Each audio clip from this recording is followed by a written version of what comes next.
Nirmal Singh ji friends of Anand के जिलाध्यक्ष संजीव, अमित जी करनी सेना के प्रदेश अध्यक्ष अमित जी और एक सार्थक का अभी अमित भाषण देने खड़ा हुआ, मुखिया अमित, तो हमने कहा कि तुमको बोलने की जरूरत नहीं है, इसलिए कि जो तुमने कर दिया वही अनुकरणीय है, अभिनंदनीय है। कहते हैं एक टन भाषण और एक दिन का एक्शन, एक टन भाषण पर एक दिन का एक्शन भारी पड़ता है। आज वही स्थिति, उसको सार्थक करने का काम अमित ने किया है। प्रतिमाएं क्या है? प्रतिमाएं प्रेरणा है, प्रेरणा के स्तंभ है। प्रतिमाएं, वो देश मर जाता है जो अपने पुरखों को भूल जाता है, शहीदों को भूल जाता है। आज जो यादगार माइलस्टोन अमित ने रखा है, इलाके का, जिले का, बिहार का बच्चा बच्चा, आने वाली भावी पीढ़ी महाराणा प्रताप से प्रेरणा लेने का काम करेगा। एक बहुत ही ऐतिहासिक क्षण में हम एक दूसरे से मिल रहे हैं।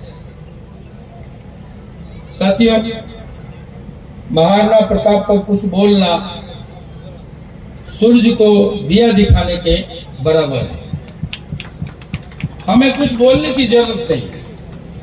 महाराणा प्रताप क्या थे और उनका भाला कितना था, उनका कवच कितना था, उनका हाइट कितना था, ये सब कहने की जरूरत नहीं है।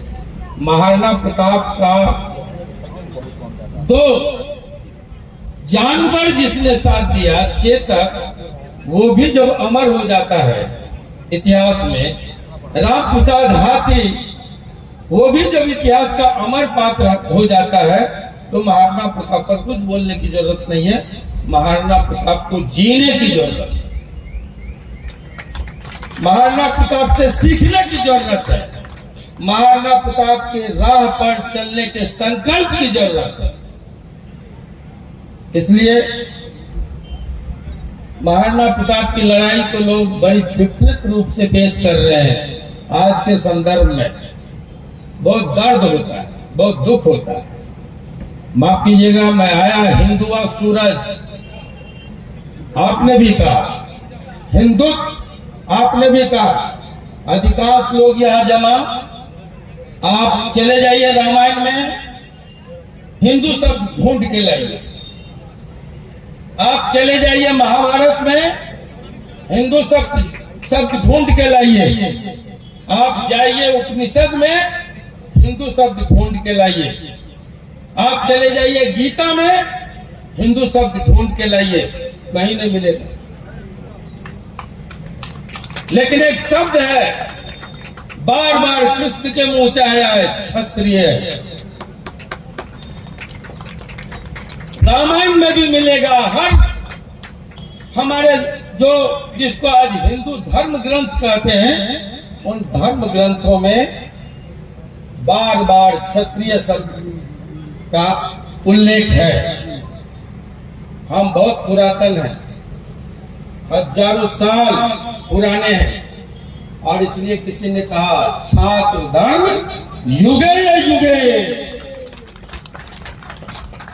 जब मेरी बारी आती है तो सारे हिंदू जपने वाले हर बार हम अकेले खड़े होते हैं। माफ करना, बड़ी कड़वाहट से कह रहे हैं। यह हिंदुत्व के नाम पर एजेंडा चल रहा है कुछ और थोपने का, जब उत्तर प्रदेश में आए हैं धनंजय जी, उत्तर प्रदेश में जब हमारा राज है तो कौन है जो पृथ्वीराज को विजातीय साबित कर रहा है? क्यों कर रहा है? जब देश में हमारा राज है तो क्यों हिंदुत्व का राज है तो क्यों मीर भोज को कुछ और बताने की कोशिश हो रही है? जिस वंश से हम आते हैं वो तोमर वंश है, अनंगपाल का वंश है। आज उसको भी कुछ और बताने की साजिश चल रही है इतिहास में। क्यों ऐसा हो रहा है? और इस सवाल पर हिंदुत्व के ठेकेदार लोग चुप क्यों है? मेरा सवाल, क्यों चुप है? क्यों नहीं कहते हैं ये गलत हो रहा है? माफ करना, महाराणा प्रताप जो लड़ाई लड़ने निकला था तो महाराणा प्रताप के साथ हमारे वंश के तोमर वंश के ग्वालियर के राजा राम सिंह सपरिवार हल्दी घाटी में दफन हो गए, कुर्बान हो गए, बलिदान हो गए।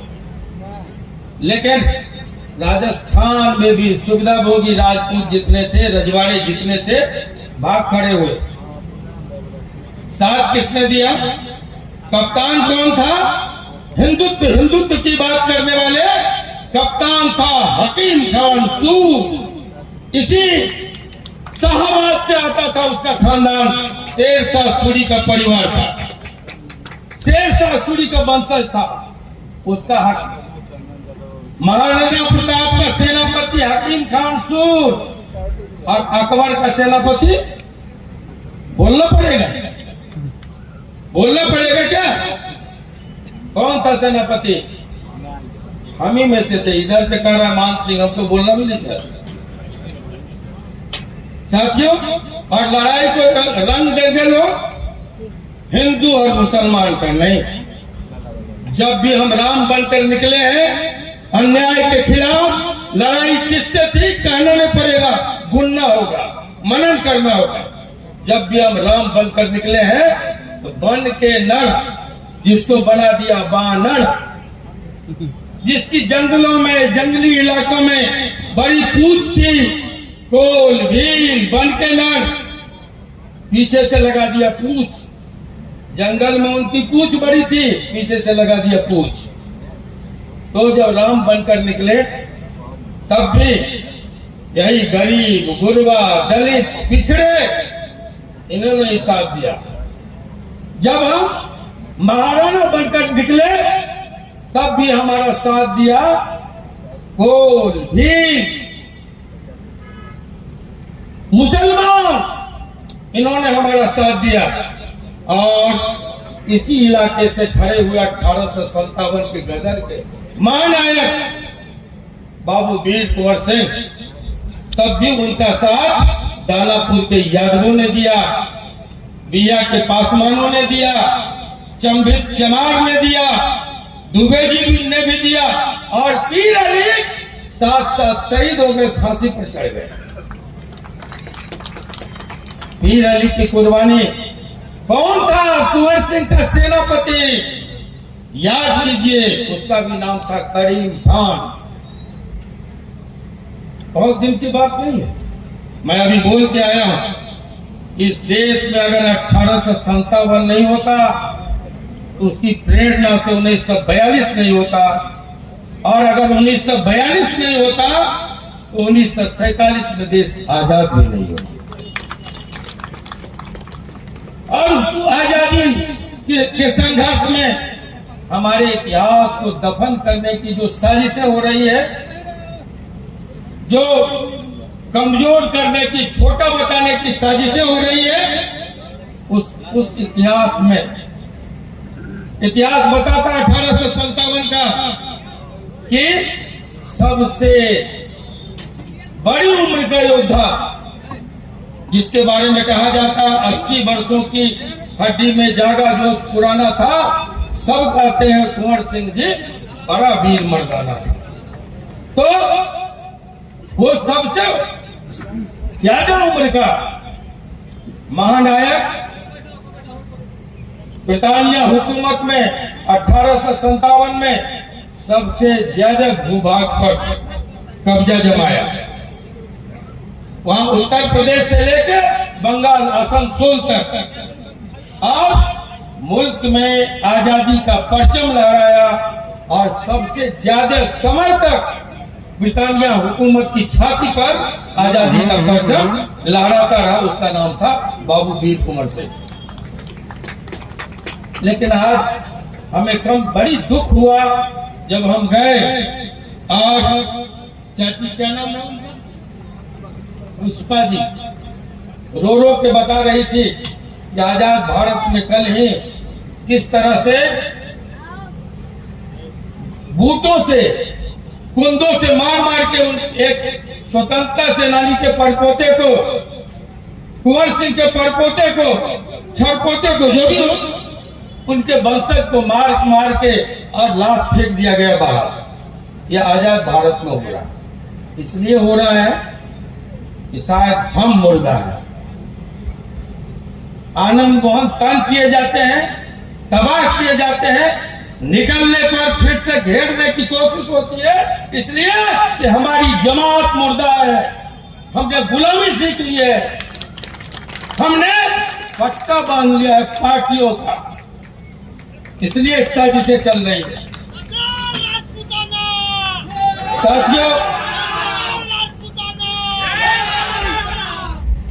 साथियों, हमने कहा कि कुंवर सिंह भी जब निकले थे तो सभी वर्गों की एक महायोद्धा थे, महानायक थे।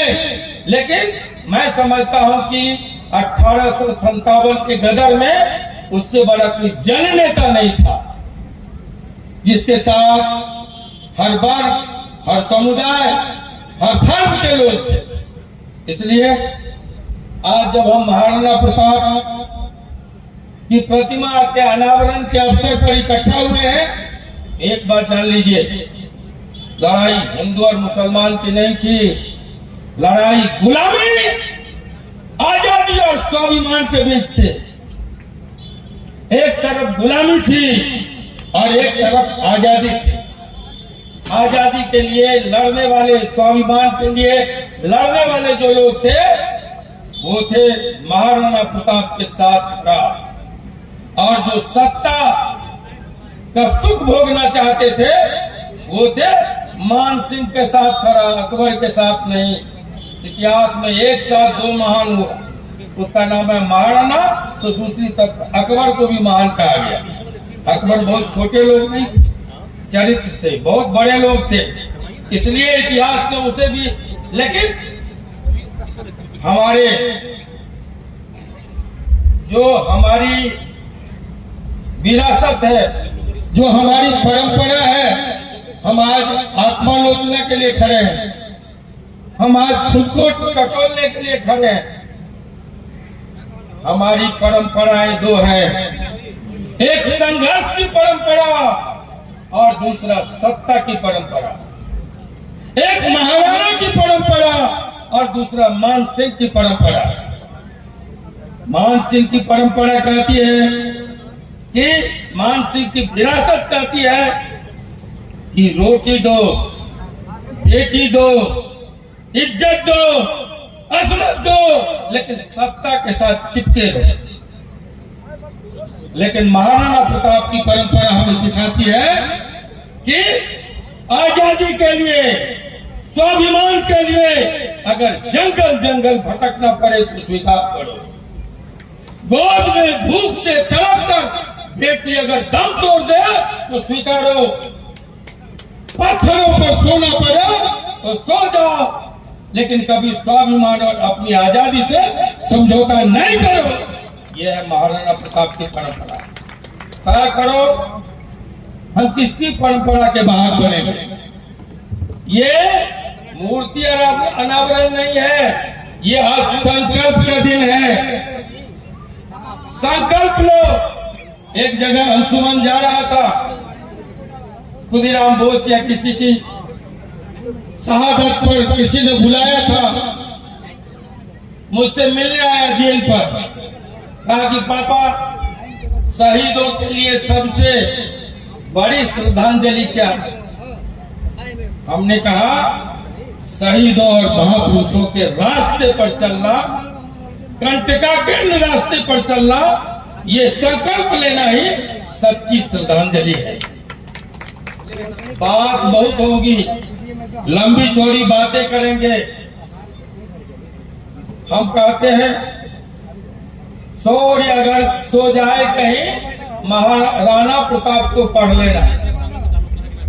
ये शौर्य की कहानी है, शौर्य के सच्चे प्रतीक हैं, प्रतिमूर्ति थे महाराणा प्रताप। इसलिए मैंने कहा शौर्य जिंदा हो तो महाराणा प्रताप की जयंती मनाओ, स्वाभिमान जिंदा हो तो महाराणा प्रताप की प्रतिमा लगाओ। अगर आत्मसम्मान कहीं मरा नहीं हो तो महाराणा प्रताप को याद करो, वरना सब बकवास की बातें, बेकार की बातें। और इन्हीं शब्दों के साथ एक बार फिर से हम आयोजक मंडल का, एक बार फिर से हम मुखिया अमित का और उनको साथ देने वाले, इस मूर्ति प्रतिमा स्थापना में साथ देने वाले तमाम नौजवानों का, बुजुर्गों का हृदय की गहराई से आभार प्रकट करते हुए, ये कहते हुए कि आपने एक ऐतिहासिक काम किया है, अनुकरणीय काम किया है, वंदनीय काम किया है, अभिनंदनीय काम किया है, इसकी जितनी प्रशंसा की जाए वो कम है। बस इन्हीं शब्दों के साथ कि शहीदों के चिताओं पर जुड़ेंगे हर बरस मेले, वतन पे मरने वालों का यही बाकी निशा होगा। धन्यवाद। जय हिंद, जय महाराणा, जय बाबू।